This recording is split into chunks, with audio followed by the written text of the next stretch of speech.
Hi friends! இன்னைக்கு கமலோஸ் கிச்சனில் நம்ம ட்ரெடிஷ்னல் மைசூர் பாக் எப்படி செய்கிறதுங்கிறத பார்க்க போகிறோம். மைசூர் பாக் பிடிக்காதவங்க யாருமே இருக்க மாட்டாங்க. இப்போது கொஞ்சமாக இன்க்ரீடியன்ட்ஸ் வச்சு நான் எடுத்திருக்கிற மெஷர்மெண்ட்டில் நம்ம ஒரு டேஸ்டியான ட்ரெடிஷ்னல் மைசூர் பாக்கு செய்யலாம். 1 கப் கடலை மாவு தான் நான் எடுத்திருக்கேன். 1.5 கப் சுகரும் 1.5 கப் ghee and oil நம்ம எடுத்துருக்கோம். ஸோ 1.5 கப் சுகர் ஒரு பேனில் எடுத்துட்டு 1/4 கப் தண்ணி ஊற்றி அது நல்லா கரையிறது வரைக்கும் கொதிக்க விடணும்.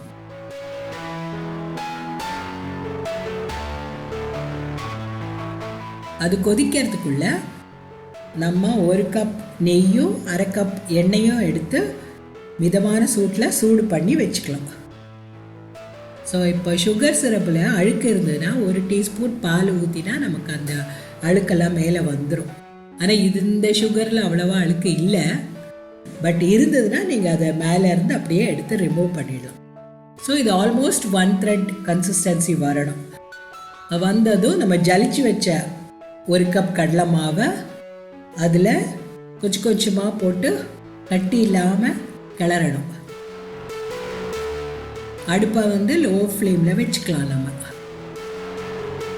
ஸோ அது கடலை மாவு அதில் வேக வேக நம்ம சூடு பண்ணி வச்சுருந்த அந்த நெய்யும் எண்ணெயும் சேர்த்து கொஞ்சம் கொஞ்சமாக அதோட ஊற்றணும். 2-3 டைம்ஸ் அப்படி ஊற்றும் போது ஸோ இந்த மாதிரி நுரைச்சிட்டு வரும். அது ஊற்றுற எண்ணெயை அதை அப்சார்ப் பண்ணிவிட்டு அதை கடலை மாவு அப்படி நல்லா நுரைச்சி வரும். இப்படி வந்ததுன்னா நமக்கு மைசூர் பாக்கு நல்ல ஹோலோட ரொம்ப அழகாக வரும்.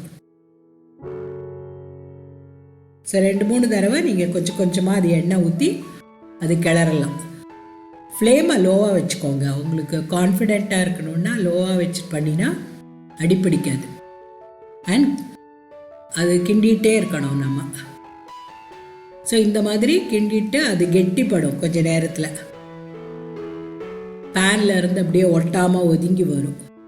சரி, இந்த மாதிரி கன்சிஸ்டன்சியில் வரும்போது நம்ம க்ரீஸ் பண்ணி வச்சுருந்த ஒரு பிளேட் ஆர் ஒரு பவுலில் நம்ம அதை ஊற்றிடணும். ஊற்றிட்டு நம்ம டேப் இது பண்ணக்கூடாது, மேலே தட்டக்கூடாது. சும்மா டேப் பண்ணால் போதும். அப்படியே ஷேக் பண்ணணும், இல்லைன்னா அந்த ஹோல்ஸ் எல்லாம் போயிடும். ஒரு 5 minutes அது ஆறினதும் நீங்கள் அதை கட் பண்ணிக்கலாம். உங்கள் விருப்பமான சைஸ், ரெக்டாங்கிள் ஆர் ஸ்கொயர், எந்த ஷேப் வேணுமோ கட் பண்ணிக்கலாம். ரொம்ப ஆரிச்சதுன்னா அது கொஞ்சம் கட் பண்ணுறது கஷ்டமாயிடும். பட் நம்ம கரெக்ட் பக்குவத்தில் நம்ம எடுத்ததுனால நமக்கு ரொம்ப இந்த மாதிரி ஒரு ஹோல்ஸ் உள்ள அழகான ட்ரெடிஷ்னல் மைசூர் பாக்கு கிடைக்கும். ஸோ இந்த மைசூர் பாக்கு நான் சொன்ன மெஷர்மெண்ட்டில் நீங்கள் செஞ்சு பார்த்துட்டு நிச்சயமாக உங்கள் கமெண்ட்ஸ் எனக்கு எழுதணும். இது ரொம்ப டேஸ்டியான இந்த மைசூர் பாக்கை சாப்பிட்டு என்ஜாய் பண்ணுங்கள். கமலோஸ் கிச்சனுக்கு சப்ஸ்கிரைப் பண்ணுங்கள். தேங்க்யூ. ஹாப்பி தீபாவளி.